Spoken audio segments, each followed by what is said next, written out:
Okay, so we made it here to Fort Pierce. Yeah, Fort Pierce. Fort Pierce, the first leg of our trip. Yeah, we made it in on the 28th. Today is June 1st. Yeah, so we're gonna spend about a week here, and we've decided to be a little unadventurous and book a marina slip. It's nice just to be able to step off your boat, go for a run. We have a washer and dryer to do laundry. We have unlimited electricity, unlimited water.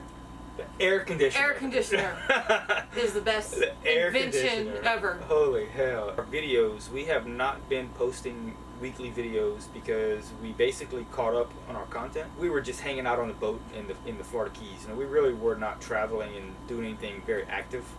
Fishing all day. Fishing all day. I mean, you guys saw the fishing videos. We didn't want to continue to make just fishing videos. We're not a fishing channel. We're a cruising channel. We're a cruising channel. That's what we were trying to achieve here. That's why we stopped making videos. But now we're traveling again, and we're going to start posting videos more regularly. I think we're going to try and do one every 2 weeks right now. Until we build up a lot more content, then we'll start posting on a weekly basis again. So we hope you guys stick around. Thank you for sticking around to this point. So anyway, that's our update. That's what our plans are. Make sure you give the video a like. If you've already subscribed, thank you, that's awesome. If you haven't and you want to follow us along the East Coast with our travels, make sure you hit that subscribe button, and you'll be notified when you go on your homepage on YouTube when we have new videos.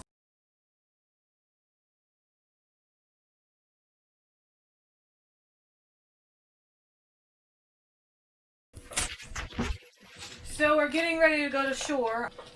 Today is phase 1 of reopening of Key West. So there should be some non-essential businesses opening.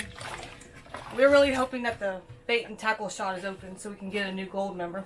Yeah, and a restaurant, dude. Yeah, a restaurant would be nice too, but more about gold member. Restaurant. We need some restaurant food. Restaurant food would be fabulous. Would be. And a cold beer. Socialization would be fabulous. Well, I still don't think you're allowed to socialize. You can socialize, right? So, yeah. So anyway, so we're packing the dinghy up and getting ready to go. I left my home in Georgia. Your father school day. I had nothing to live for. Look like nothing's gonna come my way. I'm sitting on my birthday, watching the time. What's she doing? It's awesome to see things starting to reopen in the Keys and across the U.S. But the fun doesn't last long, as what was to become Tropical Storm Arthur started brewing just west of us. Since marinas in the area are not yet accepting transients, we head back and get busy preparing the boat to weather the storm at anchor. What are we doing, babe? Go find ourselves a better spot to anchor this boat. We have some bad weather that's coming through, possibly up to 40 knots of wind. So we don't like the spot that we're in because we have all these crazy currents that roll through here. And then when the wind is against the current, man, we get these giant waves. It hasn't been so bad. We haven't really had much bad weather. But we know that we have a full week. We have that big storm that's coming through and then a full week of bad weather. So we want to get out of this spot and go to a better spot while we can and it's nice and calm. So we're gonna go ride around in our dinghy with our trusty depth gauge and find ourselves a good spot. Because there's reefs all around here, we know it gets pretty shallow back in the area. Yeah, I'm thinking this is our spot. This would be good for us right here. Okay. Plenty deep enough, far away from the reef.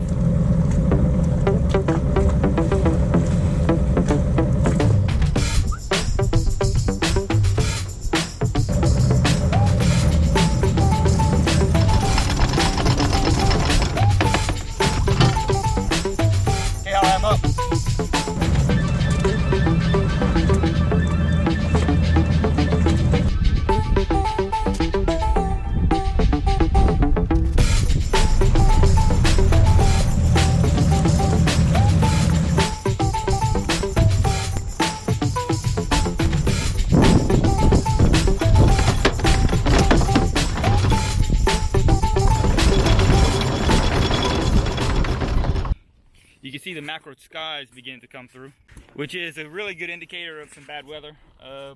And we do, we know for a fact that bad weather's coming through. We've been watching forecast. Because we have all this weather coming through, we're gonna prepare our boat. We can possibly have up to 40 knots of wind. That's something that you just don't take lightly. I mean, 40 knots is a lot of wind.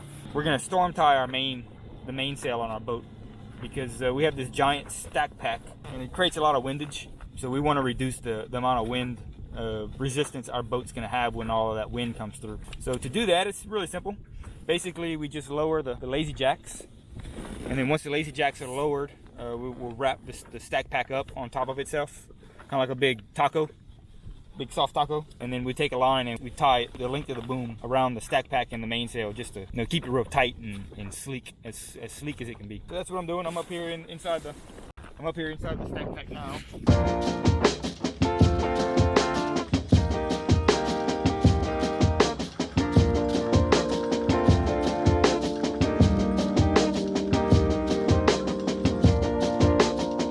We're gonna put another cover up here around the sail, and we're gonna take that cover and wrap it around right here and tie it up. That way our sail is completely protected from sun and the wind. Okay, so the mainsail is storm ready. Jared's tying up the last few little lines.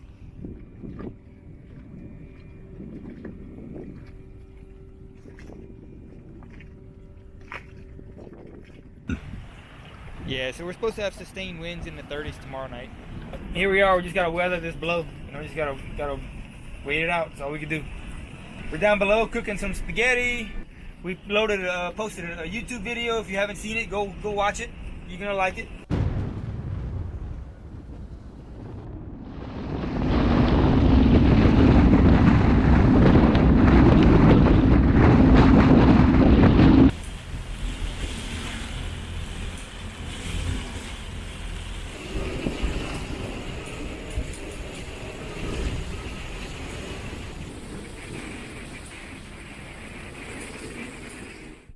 Okay, so the storm has passed and the boat did pretty good. We didn't drag at all. I think the max wind we saw was about 34, 35 knots. So our plan today is to go to shore.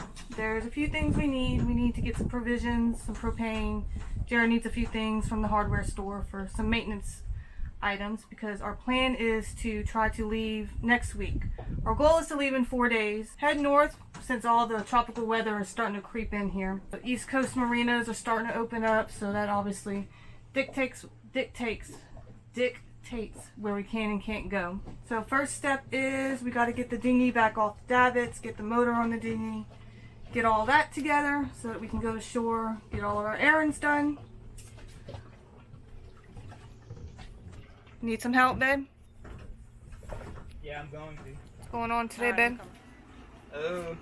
I am fixing our electric winch because for some reason it quit working on us. So I've got the circuit board taken apart. I'm gonna clean all the connections on it, make sure I got good connections and everything. It seems like it's a loose connection for some reason. I get like it wants to work, but it just doesn't. Like it starts and stops. So I'm gonna clean all that up. If that doesn't work, then the motor has a thermal switch on it. So I'll test the thermal switch, make sure it's not the switch that's causing the problem. And then after that, if it's not those two things, then the circuit board is bad. So if the circuit board is bad, then I'm going to wire in just a relay. It's like a winch relay. This was for the old windlass that we had. It still works. You apply power across the coil and it closes a set of contacts which would send power to the motor. And I'll wire the thermal switch in series with the operating switch. That way if it ever overheats, it'll cut out, it'll stop. So yeah, that's what I'm doing, fixing the winch. So I can bring you up the mast? Yeah, so we can go up and down the mast without having to It'd be a good workout though. exert too much effort. Yeah, but you know, if it works, you want to send me up manually, you can. But if you get to a point where you get tired and you need to, you can. It's nice to have that when we raise the main though. Yeah, you can use the electric. So yeah, that's what I'm doing. Fixing a winch.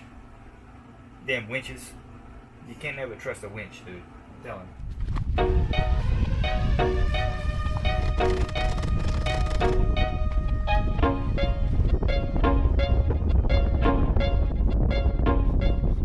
so here we are up the mast, and I'm just doing a rig inspection, basically inspecting all the terminations on the rig that hold the mast up. So this is the bottom spreader. You can see this side, how it's nice and shiny. This is the fitting. These are the pins. We want to make sure we have the counterpin. The pins can't come out, so the circles are good, and that these terminations are not compromised. To make sure they don't have any cracks in them or splits in them. What happens is if the rust builds up on the inside of here, it actually applies a lot of pressure, and it can cause this termination to split. We also had these the welder reinforce this spreader last time we had the mast down, so I'm inspecting all these welds as well, make sure we don't have any cracks in any of the welds. And so far it looks like it did a pretty good job. I don't like that, how it's touching right here. That's not good. So I'm gonna have to make an adjustment down below so I can spin this guy. It's stainless on aluminum.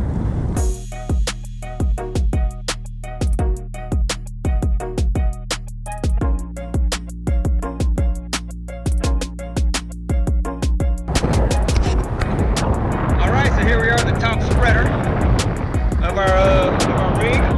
Everything seems to look pretty good. So, all right, next step is going to be the masthead. All right, so welcome to the masthead of Rising Sun.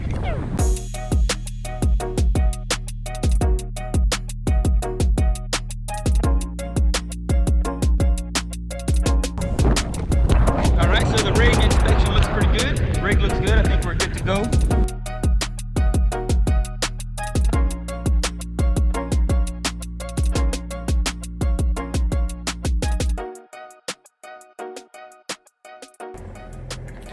So what's for dinner tonight, Ben? I'm making us a coubillon. What kind of coubillon? Barracuda coubillon. We one of the guys who watches our videos challenged us to cook some barracuda a while back. Said a real coon-ass, a real Cajun would find a way to cook barracuda. That's what he said. And I'm not a fan of barracuda, but I'm a coon-ass, and I will not step down from a challenge. So we're gonna cook some barracuda. We caught the last few times we went fishing, we kept a couple of barracuda. Actually, we kept 3 of them. There's 3 of them, right? Mm-hmm. Yeah. I filleted them, and man, I'll be honest with you, I was surprised to see that the meat is so like white. You know, it's like really white meat. Maybe it'll be good. It doesn't smell fishy after you clean it. And just a few moments later, a surprise storm passed through the anchorage, bringing in a large swell and causing our anchor to drag. We came within about 100 feet of another boat, so we had to pick up anchor and move to a safer location. Later that evening, we did finish the coubillon. I think the consensus is we will not be cooking barracuda again anytime soon. What's the plan for today, Ben? We have to fix our VHF antenna.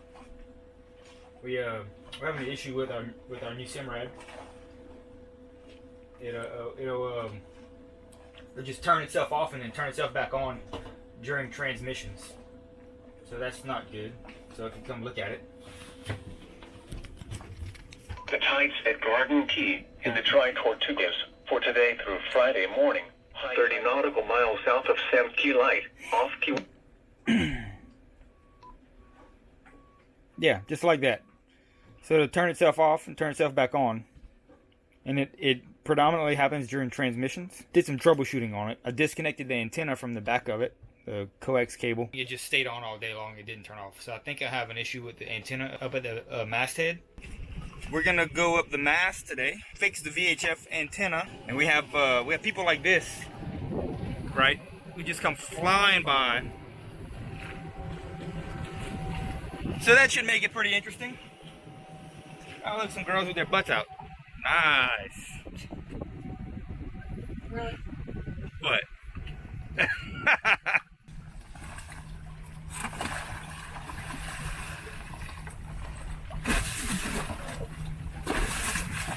Any kind of wave or wakes like that just get amplified when the higher up you go on the boat, you know. But it's something we have to do. we want to get out of here, we got to get it done.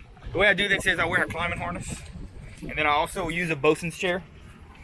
I hook up the main line to the bosun's chair. That's what lifts me up, and then I've got a secondary line hooked up to this climbing harness. In case something happens to that main line, I don't just come falling down and get smacked up on the deck, you know. Another critical part of this is the line handler, the person sending me up the mast. Cheap labor, so. All right, so here we are at the mast. This is the old antenna right here. So I gotta remove this guy.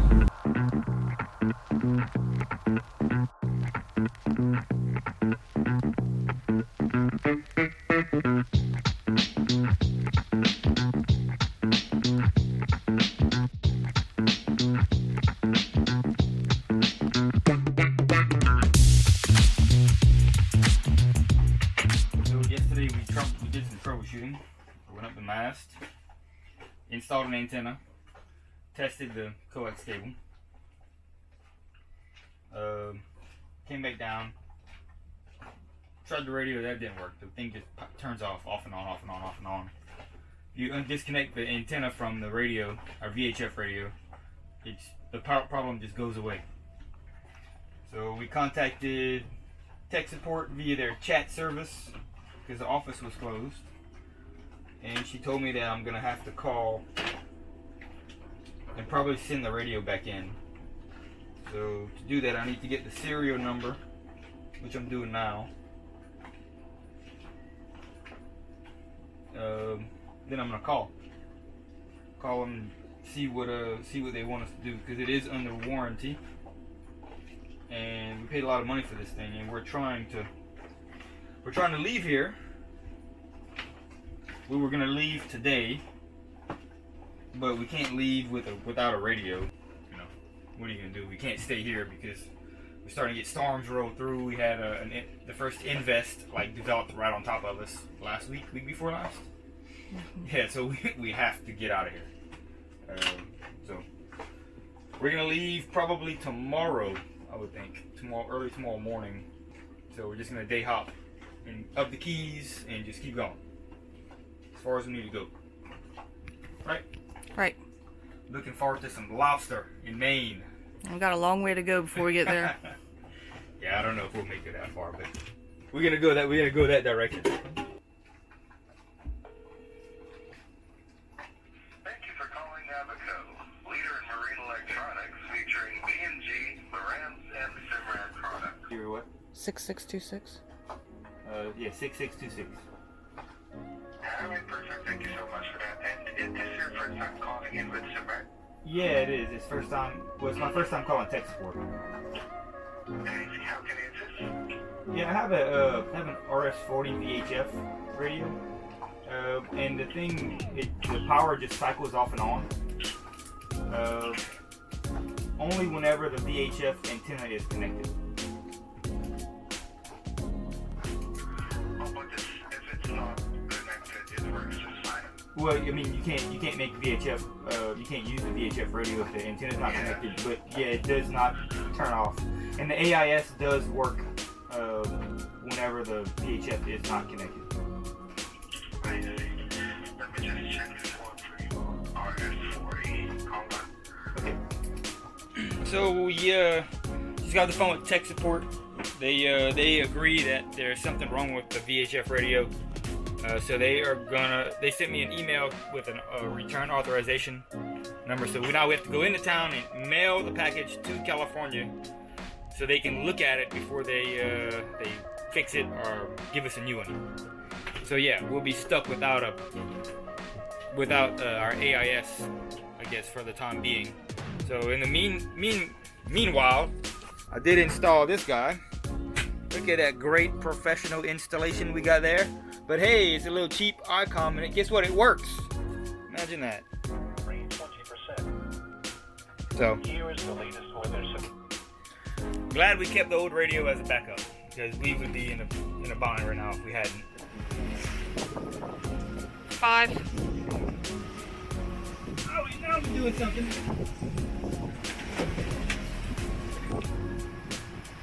Okay, I don't want to be back here. All right, finally sailing again.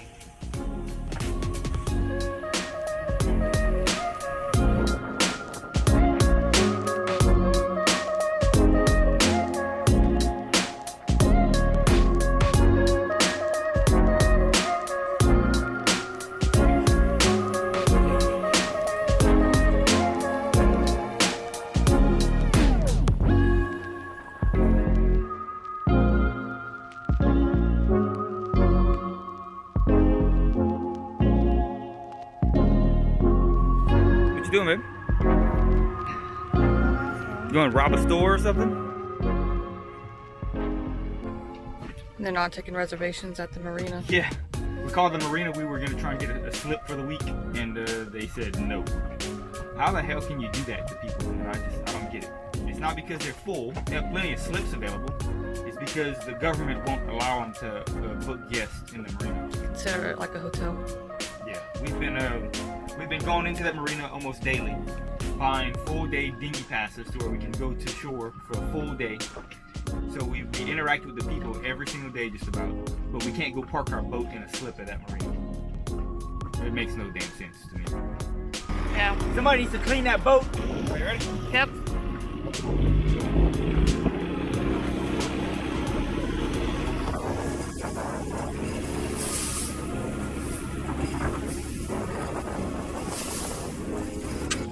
Oh, got off. Oh no! Got off. What was that? That was huge. Ugh. Well, why'd you let him get off? I didn't do it on purpose. That was a massive fucking fish, dude. Holy hell, let's do that again.